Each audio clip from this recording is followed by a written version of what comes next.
నేను మీకు అందరికీ రిపీటెడ్ గా చెప్తున్నా, రాబోయేది data driven decision making governance. నేను ఈ మాట వాడుతున్నాను మీ అందరితో. మీరు బాగా చేశారని మీరు అనుకుంటున్నారు, ఎండ్ అవుట్కమ్ రావడం లేదు. మీరు బాగా చేశామని అనుకుంటున్నాం నేను కూడా, కానీ ప్రజలు మెచ్చడం లేదు. ఏ స్టేక్ హోల్డర్స్ కోసం పనిచేశామో వాళ్ళు మెచ్చకపోతే దెర్ ఇస్ సంథింగ్. ఒక డిపార్ట్మెంట్ అవుట్ స్టాండింగ్ పర్ఫార్మెన్స్ ఉంది, ఒక డిపార్ట్మెంట్ ఇంకా పికప్ కాలం. ఇలాంటి కూడా సమస్యలు ఉన్నాయి. అందుకే నేను వారానికి ఒక 3-4 గంటలు డేటా మీద కూర్చుంటాను. ఆ డేటా మీద కూర్చుని నాకు ఒక అవగాహన వచ్చేస్తా ఉంది. వచ్చినప్పుడు ఎక్కడ నేను ఫోకస్ చేయాలి, గవర్నమెంట్ ఫోకస్ చేయాలి. I'm very happy. మిత్రుడు పవన్ కళ్యాణ్ గారు కూడా అండ్ డిఫరెంట్ ఫీల్డ్ లో నుంచి వచ్చిన తగులవుతున్నాడు బ్రహ్మాండంగా. నేను చూసి ఒక ఎగ్జాంపుల్ చెప్తున్నాను. మేము ఉద్యోగాలు ఇచ్చాం, ఎన్నో సంవత్సరాలుగా ఒక కోరిక. మొన్న డిఎస్సి చేశాం. ఎన్ని పిటిషన్ రావాలనో అన్ని కంప్లైంట్స్ వచ్చి, రిట్లు వచ్చి, హైకోర్టు నుంచి సుప్రీం కోర్టు వరకు వస్తే 31 కేసులు ఫినిష్ చేసి నిన్న వాళ్ళకందరికి ఉద్యోగాలు ఇస్తే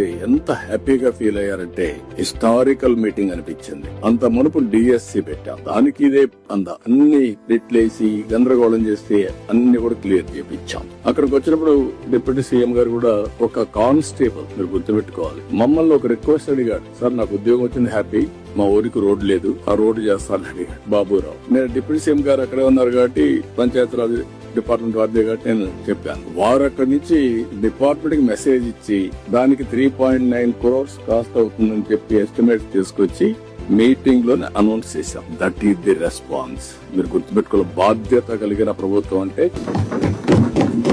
మీకుండే అధికారాలను దుర్వినియోగం చేయడం కాదు, సద్వినియోగం చేయడం.